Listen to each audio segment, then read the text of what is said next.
lebih semangat dalam belajar. Nah, tentunya.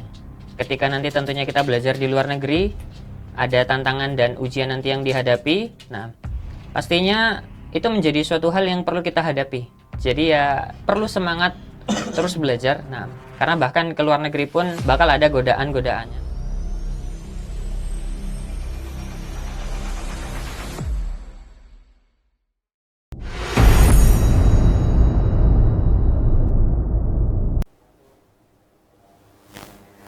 Assalamualaikum teman-teman semua. Kembali lagi di podcast Al-Ukhwah. Tempat kita ngobrol santai tapi penuh makna. Langsung aja teman-teman. Dari kemarin kita kedatangan santri. Nah, sekarang khusus teman-teman. Hari ini kita kedatangan salah satu staf pengajar di MA Al-Ukhwah. Teman-teman penasaran? Langsung aja kita kenalan. Assalamualaikum Ustaz. Waalaikumsalam warahmatullahi wabarakatuh. Oh iya teman-teman, hari ini kita kedatangan yang tadi Ana bilang, kita kedatangan salah satu pengajar staf di MA Al-Ukhwah yang bernama Ustadz Sihan. Ustadz gimana nih Ustadz kabarnya? Tadi kan Ustadz habis belajar, habis ngajar Ustadz. Kabarnya gimana Ustadz? Alhamdulillah, untuk sekarang baik ya. Kemudian tadi pun belajar alhamdulillah bisa berjalan dengan lancar. Di kelas pun alhamdulillah antusias mengikuti pelajaran. Ya walaupun tetap ada ya 1-2 kali mungkin ada yang capek, mungkin ngantuk, mungkin cuman itu wajar lah. Wajar ya. Alhamdulillah. Ustadz, boleh Ustadz kenalin biodata Ustadz secara jelas ke penonton semua, ke teman-teman semua. Ustadz lulusan mana, Ustadz dari mana? Tayyip, boleh. Nah, Ana mulai. Perkenalkan, nama Ana Muhammad Syihan Al-Azmi. Nah, Ana sendiri lahir di kota Ngawi, Jawa Timur. Nah, pada tanggal 5 Desember 1999. Nah, alhamdulillah kalau untuk pendidikan sendiri mungkin ya kalau secara singkat mungkin bisa Ana sampaikan. Ana SD sendiri di SD Muhammadiyah 2. SD Muhammadiyah. Di tepatnya anak SD-nya di luar Pulau Jawa. Di mana Ustaz? Di Nusa Tenggara Timur, di Kota Kupang. Nah, Nusa Tenggara. Oh, jauh banget Ustaz. Nah, kemudian baru SMP-nya anak daftar ke Pondok Pesantren Al-Ukhwah, sehingga dari SMP anak di sini berlanjut kemudian ke jenjang aliyah. Kemudian setelah aliyah baru Ana memutuskan kemudian kuliah ke luar negeri. Masya Allah. Di mana saat kuliahnya? Kalau Ana kemarin memutuskan terakhir kuliah ke Sudan, yakni di benua Afrika. Oh, Masya Allah. Oh ya Ustadz, Ana pengen nanya nih Ustadz. Ustadz kenapa bisa milih di Universitas Sudan? Kenapa nggak milih di Universitas Timur Tengah atau yang lain kayak Mesir, UIM atau yang lainnya? Tayyip. Sebenarnya keinginan untuk belajar ke Sudan sendiri itu kembali ke istilahnya pada masa-masa itu Ana sendiri nyoba ya ke berbagai macam kampus. Nah, ya salah satunya juga Universitas Islam Madinah, kemudian di Indonesia pun coba daftar ke Libya. Nah, cuman memang pada waktu pendaftaran itu nggak langsung ada pengumuman istilahnya kan seperti itu. Makanya sembari nunggu Ana juga nyoba ke kampus lain. Kemudian kenapa bisa milih ke Sudan ya tadi. Sebenarnya awalnya itu pengen nyari berita tentang tes ke Mesir. Oh, Insya Allah. Kemudian pas nyari-nyari cara untuk belajar ke Mesir itu ada dapat salah satunya melalui jalur Kementerian Agama. Itu Ana buka website Kementerian Agama, ternyata ada penerimaan mahasiswa untuk kampus di Mesir. Nah, ternyata setelah Ana lihat brosurnya itu nggak hanya Mesir saja. Ada juga ke negara lain seperti ya Sudan tadi. Kemudian ada juga Lebanon sama kalau nggak salah Maroko. Oh, Masya Allah, Maroko. Berarti Ustadz emang benar-benar dari Kementerian Agama itu sambil nunggu-nunggu kuliah yang tempat lain? Iya benar. Jadi kayak tetap daftar ke UIM juga, daftar ke UIM, kemudian ke Libya juga waktu itu. Tapi memang pas ke Libya itu memang belum sampai tahapan tes di kampus Lipia sendiri. Jadi baru hanya sekedar daftar kemudian dapat kartu peserta ujian. Nah, tapi ternyata pas Ana tes ke Kementerian Agama itu, kenapa Ana milih Sudan ya karena waktu itu sempat melihat presentasi jumlah pendaftar di akunnya Kemenak itu, di websitenya Kemenak, ternyata yang daftar ke Mesir ya mungkin peminatnya banyak ya. Yeah. Jadi sehingga Ana waktu itu memutuskan untuk milih ke Sudan karena yang daftar lebih sedikit. Oh, alah. Sebenarnya dengan alasan ya seperti tadi Ana bilang nyoba daftar kampus lain, istilahnya kan gitu. Kalau dibilang tahu nggak sih tentang Sudan, sebenarnya benar-benar pada waktu itu buta sih, istilahnya dalam artian nggak tahu apa-apa tentang negara Sudan. Hanya sebenarnya ya sebatas ya pengen nyoba, kemudian pengen tahu tesnya kalau ke Mesir itu atau ke negara lain itu seperti apa gitu kan. Oh. Jadi nyoba. Jadi qadarullah, tapi memang pada waktu itu pengumuman penerimaan dari Sudan sendiri pun terbilang cepat. Oh, cepat. Berarti Ustadz emang alhamdulillah berarti langsung keterima di sini. Ya, jadi sebenarnya pengen nyoba ke Libya juga, tapi karena memang pengumuman keluar negerinya ke Sudannya terutama lebih cepat, akhirnya alhasil ya kita memutuskan untuk langsung kuliah ke Sudan biar supaya tahun depannya langsung kuliah, istilahnya seperti itu. Biar nggak nunggu waktu lama ya. Biasanya kan kadang ada yang nunggu dulu ataupun ada yang jeda 1-2 tahun dulu kalau mau ke tempat negara lain mungkin. Tapi waktu itu memang keberangkatannya langsung, jadi setelah berunding dengan orang tua kemudian setuju ya kemudian berangkat. Alhamdulillah. Berarti kan Ustadz awal-awal tadi kan Ustadz mengatakan Ustadz buta lah di Sudan, kayak maksudnya pertama kali ke Sudan, ke benua Afrika juga itu kan pertama kali keluar negeri juga. Ustadz nggak tahu apa-apa di luar negeri. Ustadz gimana nih kayak mengadaptasi, kayak perjuangan Ustadz tuh gimana biar bisa kenal-kenal sama lingkungan sekitar Ustadz? Nah, kalau untuk bagaimana cara beradaptasi ketika di Sudan sendiri, sejujurnya adaptasi di sana bisa dibilang tergolong agak sulit, tapi sebenarnya itu balik ke pribadi masing-masing sih. Kalau Ana sendiri ketika sampai ke Sudan itu memang sudah niat di awal itu belajar, kemudian ya tentunya pengen perbanyak kenalan juga. Jadi menurut Ana pada waktu itu Ana sendiri yang Ana lakukan adalah Ana coba cari informasi kenalan di sana. Ketika Ana sendiri tergolong satu-satunya yang daftar ke sana ya dari Pondok Al-Ukhuwah. Jadi memang sebelumnya kan belum ada yang daftar ke sana kalau dari Pondok Al-Ukhuwah sendiri. Tapi ternyata setelah Ana cari informasi, Ana punya kenalan di sana. Dulu alumni di Al-Ukhuwah juga, tapi kemudian lanjut di pondok lain. Dan alhamdulillah Ana cari kontaknya beliau, ya beliau namanya Ustadz Ali Yahya. Nah, kalau nggak salah sekarang ngajar di Pondok Pesantren Al Irsyad Tengaran. Al Irsyad Tengaran yang di Salatiga. Ya? Nah, jadi awalnya dulu alumni sini, kemudian lanjut ke sana. Ternyata Ana dikabari dari kakak kelas pun kalau ada kenalan Ana yang itu Ustadz Ali Yahya di sana. Akhirnya Ana coba kontak beliau untuk istilahnya ya tanya-tanya tentang Sudan juga. Terus ya alhamdulillah untuk dari segi arahan gitu memang Ana masih ngikuti arahan dari Kemenak.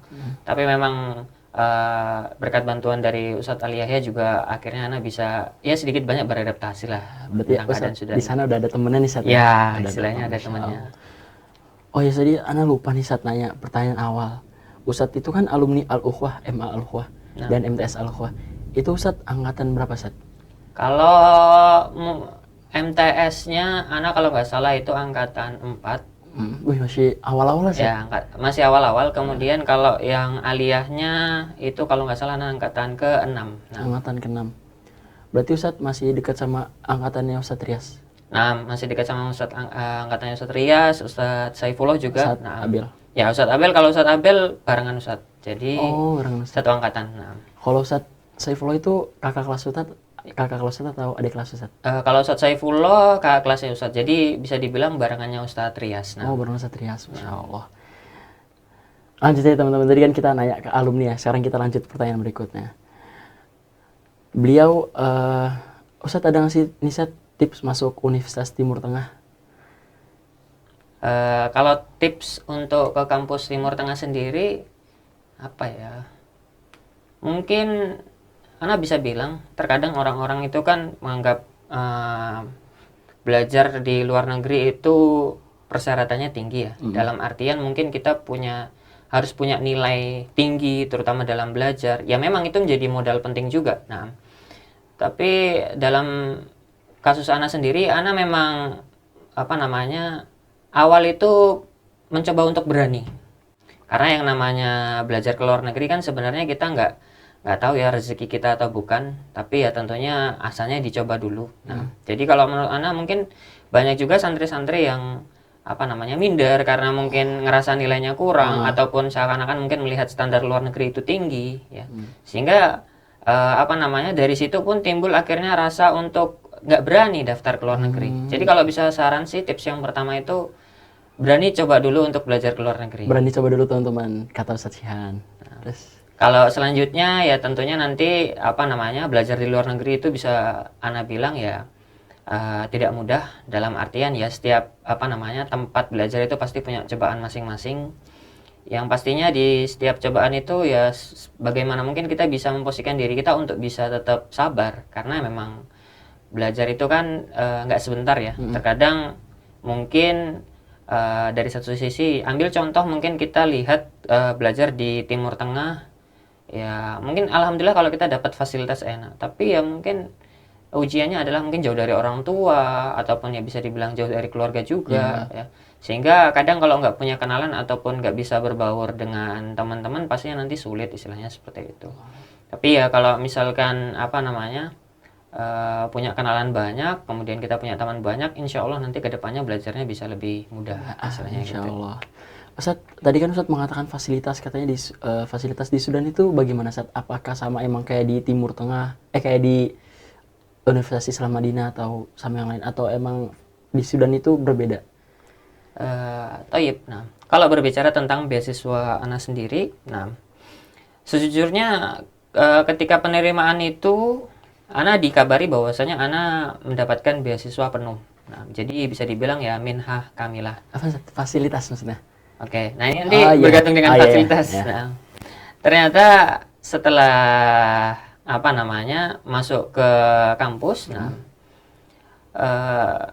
iya memang apa namanya dapat beasiswa penuh. Nah, tapi ternyata fasilitasnya nggak semuanya kita dapati. Dalam artian mungkin ya kalau memang dari segi sekolah semua hal terpenuhi mungkin ya belajarnya, kemudian tempat tinggalnya, kemudian juga asramanya itu kita dapati. Nah, tapi kalau mungkin apa namanya yang lainnya kita ambil contoh dalam kepengurusan berkas-berkas yang namanya keluar negeri kan juga dibutuhkan kepengurusan berkas ya. Nah, itu benar-benar apa namanya kita ngurusi secara pribadi. Oh, alah. Berarti Ustadz ini dari awal tuh berkas-berkas Ustadz urus pribadi semuanya, Ustadz, gak ada bantuan dari siapa-siapa gitu. Ya bisa dibilang seperti itu. Dalam persiapan untuk apa namanya pembuatan paspor, visa itu ya kalau visa dibantu alhamdulillah dari kantor Kemenak sendiri, alhamdulillah pembuatannya dibantu karena memang anak diterima melalui jalur Kemenak sehingga dibantu dari Kemenak. Nah, tapi kalau pembuatan paspor memang buat sendiri, kemudian ketika sampai di Sudan itu izin tinggalnya sendiri juga diurus sendiri. Oh, alah, berarti bukan dapat fasilitas dari kampus, Ustadz? Nah, ya mungkin di kampus lain ada bantuan ya, tapi sejujurnya kemarin anak urus sendiri. Tapi memang kepengurusan sendiri, alhamdulillahnya karena memang anak dari jalur Kemenak, kemudian pas sampai ke Sudan itu ada kakak-kakak yang dari angkatan Kemenak juga yang bantu, bisa dibilang seperti itu. Berarti jadi nggak yang jalan sendiri, alhamdulillah ada yang bimbing. Tapi bisa dibilang apakah ada keterlibatan kampus dalam apa namanya membantu kepengurusan izin tinggal? Nah itu nggak ada. Jadi memang kita dibantu sama kakak kelas sendiri. Berarti Ustadz di sana kampus apa asramanya? Asramanya itu Ustadz per bulan bayar sendiri, Ustadz?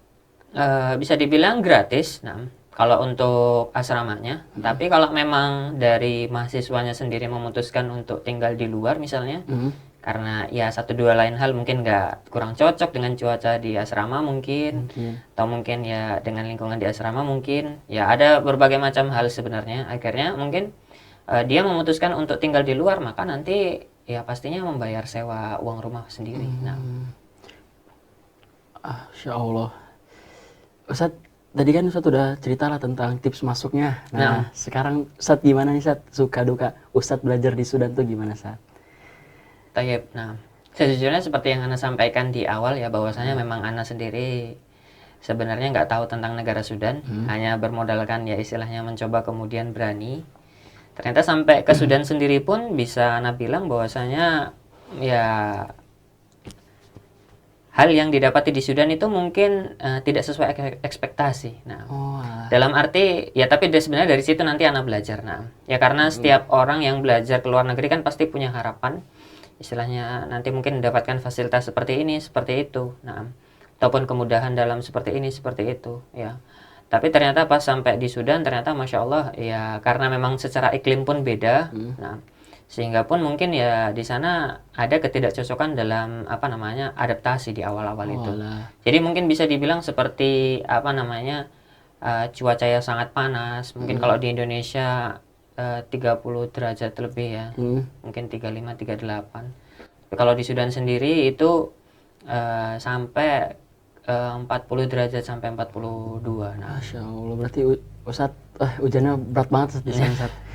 Ya alhamdulillah sih bisa dilewati. Nah, cuman kan memang apa namanya itu butuh pembiasaan pasti. Kalau di awal-awal pastinya berat itu kalau kita ngomongin tentang cuaca. Ada juga mungkin karena kita orang Indonesia yang bisa dibilang tinggalnya di Asia Tenggara. Sedangkan di Sudan ya tentunya daerah Afrika, sehingga dari segi makanannya sendiri pun mungkin agak kurang cocok. Kita yang terbiasa makan beras ataupun makan nasi, sampai di Sudan kita apa namanya makannya makan roti. Makan roti, berarti Ustaz setiap hari makan roti nih? Ya kurang lebih setiap hari makan roti, tapi tetap ada selingan apa namanya nasinya tetap ada ketika siang atau malam hari itu ada. Nah, iya untuk awal-awal mungkin kita yang terbiasa sarapannya pagi itu makan nasi, kita sarapan paginya makan roti. Nah, makan nasi uduk saat biasa. Tapi ya masih dibilang enak. Nah, walaupun ya itu tadi PR-nya mungkin adaptasi di awalnya aja yang sulit.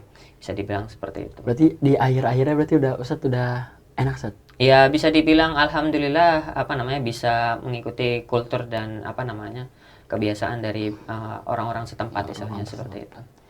Kalau bahasa di sana gimana, Ustadz? Kalau berbicara tentang bahasa ya tentunya bahasa orang Sudan sendiri menggunakan bahasa Arab mayoritasnya. Walaupun mungkin ada kita kenal juga dengan bahasa Amiyah atau mungkin bahasa gaul ya mungkin.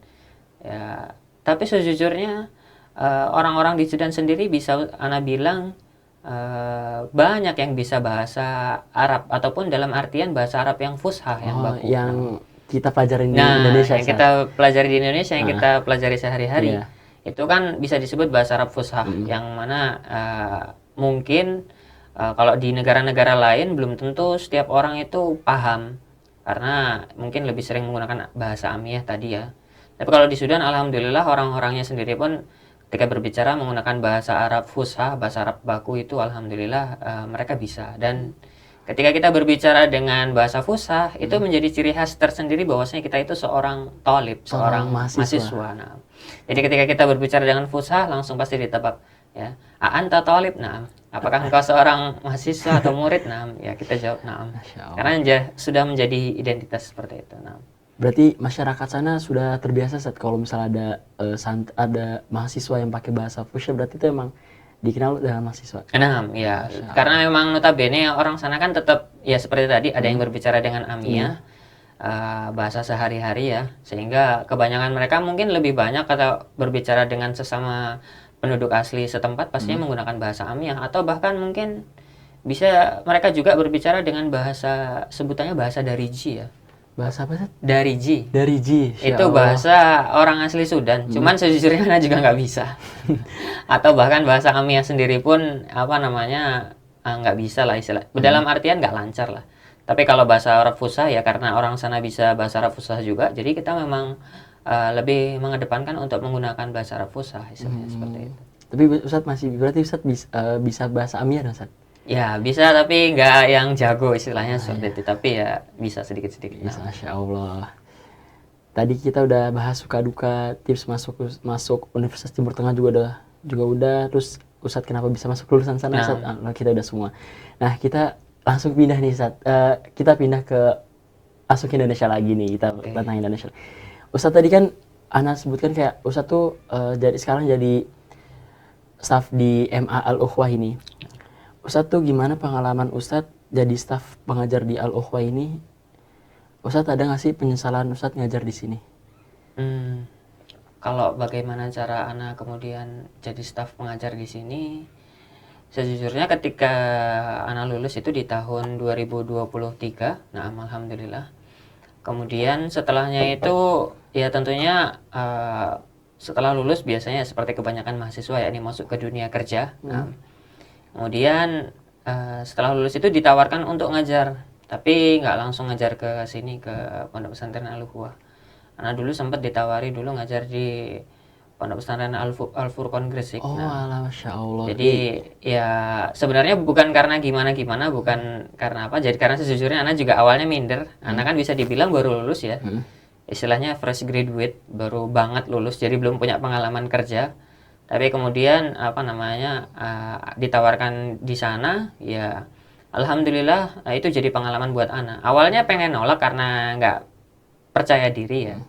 Tapi ya ala kulli hal Ana coba sebisa Ana untuk apa namanya belajar juga di sana. Alhamdulillah Ana dapati banyak sekali ilmu ketika ngajar di sana. Kemudian tahun berikutnya Ana memutuskan untuk apa namanya pindah ke pondok ngajar di Pondok Pesantren Al-Ukhwah di Sukoharjo. Itu bisa dibilang karena ya seperti tadi Ana lahirnya di Ngawi, jadi rumahnya di Ngawi.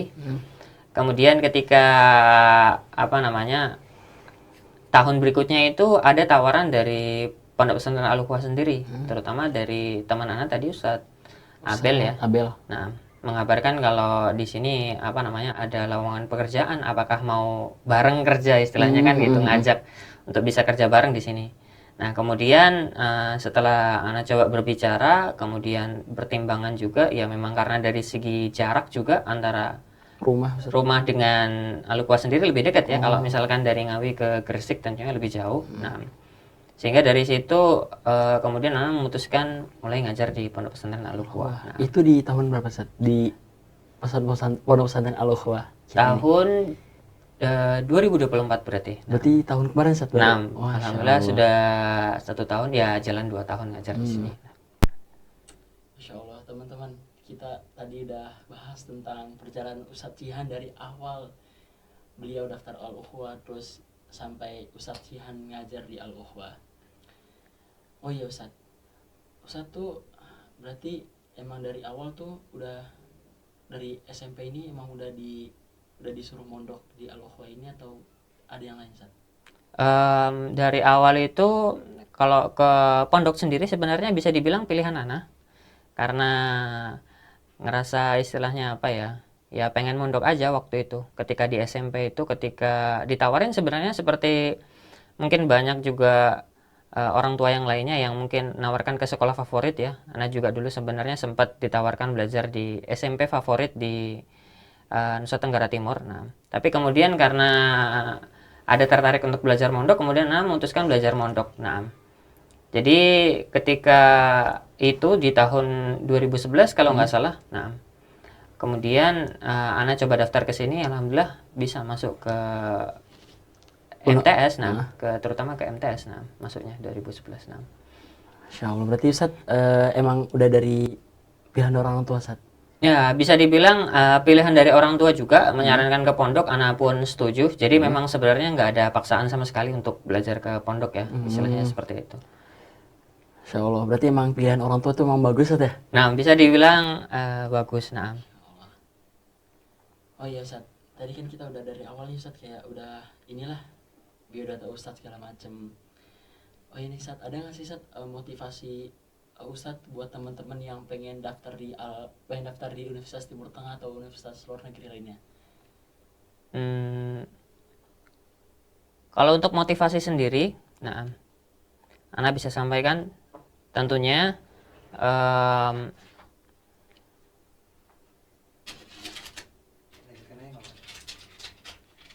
lebih semangat dalam belajar. Nah, tentunya ketika nanti tentunya kita belajar di luar negeri, ada tantangan dan ujian nanti yang dihadapi. Nah, pastinya itu menjadi suatu hal yang perlu kita hadapi. Jadi ya perlu semangat terus belajar. Nah, karena bahkan ke luar negeri pun bakal ada godaan-godaannya. Apalagi dulu kalau di Sudan sendiri banyak juga ya mahasiswa-mahasiswa yang bisa dibilang nyambi untuk kerja, istilahnya seperti itu. Ya sebenarnya Ana juga sempat kerja sebentar, nah di sana. Tapi ya tentunya jangan lupakan perihal belajarnya, karena tujuan pertama kita berangkat ke luar negeri adalah belajar. Ketika nanti kita dapati ujian dalam kesulitan dalam belajar, ya tentunya kita harus sabar dan semangat ketika belajar. Nah, Berarti tetap semangat aja Sat Nah. kalau misalnya pengen daftar ke Universitas Timur Tengah ini. Nah, jangan minder, karena mungkin banyak orang yang ngerasa ke luar negeri itu harus untuk yang pintar ya. Menurut Ana sendiri nggak harus yang pintar. Kalau memang istilahnya kita rezekinya belajar ke luar negeri, insya Allah keterima kok. Insya Allah kata dia. Jadi yang penting coba dulu. Kalau memang nanti hasilnya memang tidak diterima, ya nggak apa-apa, kita maksimalkan kuliah kita di Indonesia. Tapi kalau memang keterima, berarti memang sudah rezeki kita untuk belajar ke luar negeri, kita maksimalkan Kita juga. bersyukur aja Sat. Mau kuliah di mana aja kita harus bersyukur. Nah, Ini teman-teman tuh kalau misalnya pengen daftar Universitas Timur Tengah atau Ustadz Sihan tuh, yang penting jangan minder. Kalau misalnya nilai teman-teman juga masih turun atau apa, yang penting jangan minder. Tetap semangat intinya. Oh ya Ustadz, kalau Ustadz itu, Ustadz tuh gimana Ustadz ya? Ustadz tuh ada nggak sih Ustadz kayak pengen ngajar di tempat lain saat kalau selain di Al-Ukhuwah ini? Kalau untuk perencanaan anak ke depannya, sejujurnya untuk mengajar di pondok lain sih nggak ada, karena memang kalau sekarang itu lebih fokus untuk mengerjakan hal yang sekarang Ana lakukan, yakni ngajar di pondok pesantren Al-Ukhuwah. Kalaupun kedepannya nanti mungkin ngajar di pondok pesantren yang lain, ya mungkin nggak apa-apa. Tapi mungkin kalau dibilang apakah sudah ada perencanaan untuk ngajar di pondok pesantren lain sih, bisa dibilang belum ada. Karena memang jarak rumah Ana ke Sukoharjo sendiri nggak jauh, ya kurang lebih ya 1,5 jam mungkin. Ya, tapi bisa dibilang kalau memang ada kebutuhan untuk pulang, bisa dibilang dekat. Jadi kalau dibilang apakah harus pindah ke tempat lain, ngajar di tempat lain, untuk sekarang belum ada rencana ngajar di tempat lain. Berarti emang Ustadz cinta banget sama Al-Ukhuwah nih Ustadz. Mungkin bisa dibilang seperti itu. Insya Allah. Oh udah semua nih Ustadz kita bahas nih Ustadz. Tadi udah motivasi udah, semuanya udah. Oh ya Ustadz, kata-kata buat teman-teman Al-Ukhuwah ini Ustadz, buat teman-teman kita. Entah kenapa, mungkin ya dari perjalanan selama Ana belajar ya, ya mungkin Ana kan pasti melewati bagaimana dulu ketika zaman Ana belajar, dan sekarang pun ketika Ana jadi pengajar, ya dapati ternyata zaman sudah mulai berubah. Zaman berubah, wah itu mah emang Karena udah berubah semakin banget. maju. Harapan Ana sendiri pun, ya kata-kata untuk teman-teman sendiri pun, tetap sabar ketika kita belajar selama di pondok pesantren Al-Ukhuwah. Karena ya tentunya dalam belajar itu dibutuhkan kesungguhan dan ketekunan. Ada kalanya mungkin kita capek, ya, kemudian lelah. Tidak mengapa kemudian kita istirahat sebentar. Tapi jangan lupa bahwasanya apa yang sedang kita lakukan sekarang itu merupakan hal yang sangat baik untuk kita, yakni belajar, terutama apa yang kita pelajari yakni tentang agamanya Allah Subhanahu wa taala. Sehingga sepatutnya kita sebagai orang muslim tetap semangat dalam belajar, terutama dalam menuntut agama Islam. Insya Allah. Berarti tetap semangat aja Ustadz. Kalau misalnya capek apapun tetap semangat, tetap ya boleh lah istirahat bentar, tapi boleh.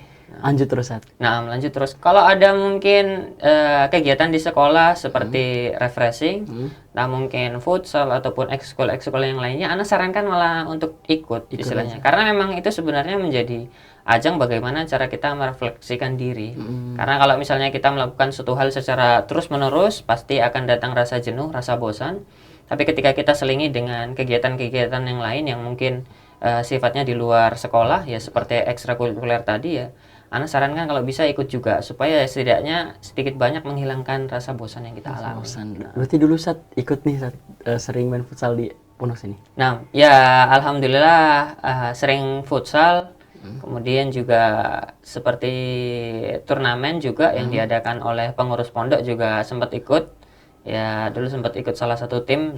Jadi bisa dibilang itu salah satu cara Ana buat menghilangkan rasa bosan juga. Karena kalau belajar terus pastinya capek, alangkah baiknya nggak apa-apa selama itu merupakan hal yang mubah, ya, hal yang boleh untuk kita refreshing di situ, kita lakukan supaya biar nggak terasa bosan dalam belajar. Berarti Ustadz ikut liga, Ustadz? Mana ikut liga? Sat, di tim apa nih, Sat? Anak dulu nggak tahu ya timnya masih ada nggak sekarang atau mungkin sudah didegradasi ya. Hah? Dulu sempat ikut tim CID. Nah, Oh, tim Syahidi ya. tapi apa namanya memang nggak terus sampai lulus, sempat berhenti juga. Nah, jadi nggak yang dari awal ikut terus. Nah, ya tapi apa namanya bisa dibilang lumayan lama ngikut tim CID. Nah, Udah pernah juara, Sat? ya kayaknya nggak tahu ya, udah lupa ya. Apakah pernah kali ya? Mungkin pernah atau kalau nggak juara 2 lupa. Masya Allah. Masya Allah banget sih, Sat. Masya Allah banget teman-teman. Dari cerita Ustadz Sihan semuanya. Dari Ustadz Sihan masuk ukhuwah. Terus dari Ustadz Sihan belajar di Sudan. Perjuangan beliau di Sudan. Masya Allah banget teman-teman. Oh iya teman-teman. Kemarin kan kita bahas tentang santri nih teman-teman. Sekarang kan Ustadz. Kemarin kan pas pembahasan tentang santrinya ada yang pengen ke Madinah. Semoga yang santri kemarin itu bisa termotivasi dengan cerita Ustadz Sihan ini. Oh iya teman-teman, kalau misalnya teman-teman emang termotivasi sama cerita beliau ini, cerita yang Masya Allah ini, ya semoga dimudahkanlah sama Allah bisa masuk ke universitas sana. Universitas luar negeri tempatnya. Amin.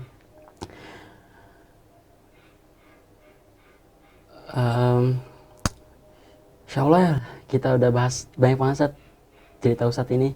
Mungkin kalau emang dilanjutin kayaknya nggak bakal habis ceritanya Sat. Mungkin sekian dari saya selaku host. Oh iya teman-teman, kita kan kemarin kan ada yang lupa juga nih. Kemarin kita santri udah, Ustadz udah. Nah ada yang lupa nih teman-teman, PSB. Nah. Oh iya teman-teman, kita kan tadi kan sempat di Al-Ukhwah ini sudah termuadalah sama Universitas Islam Madinah. Insya Allah kalau misalnya emang teman-teman pengen daftar ke Madinah, insya Allah lebih gampang Ustaz ya. Nah. Terus kalau misalnya teman-teman juga pengen daftar ke tempat yang lain kayak seperti Ustadz Sihan ini, insya Allah lebih mudah. Banyak juga sih kayak ada di Al-Ukhwah ini juga banyak program yang lain kayak Mulazamah Zat yang baru ya.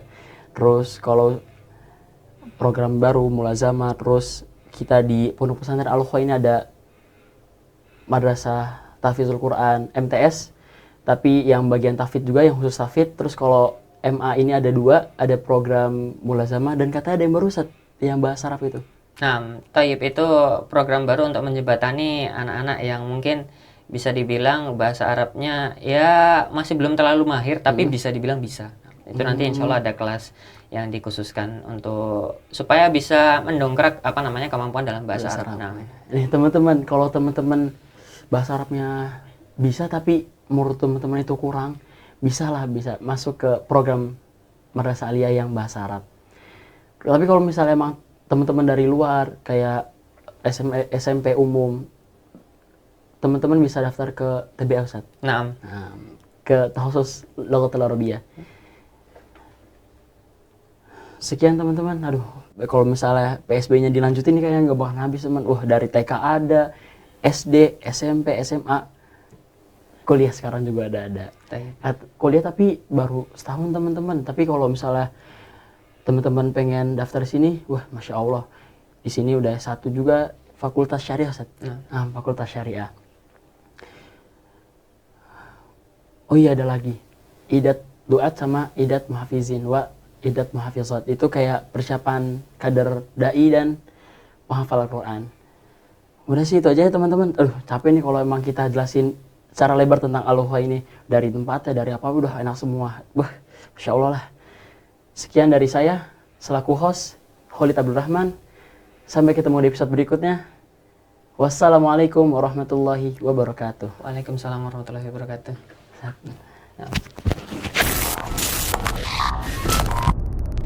Lebih semangat dalam belajar, tentunya. Ketika nanti tentunya kita belajar di luar negeri, ada tantangan dan ujian nanti yang dihadapi. Pastinya itu menjadi suatu hal yang perlu kita hadapi. Jadi ya perlu semangat terus belajar. Karena bahkan ke luar negeri pun bakal ada godaan-godaannya.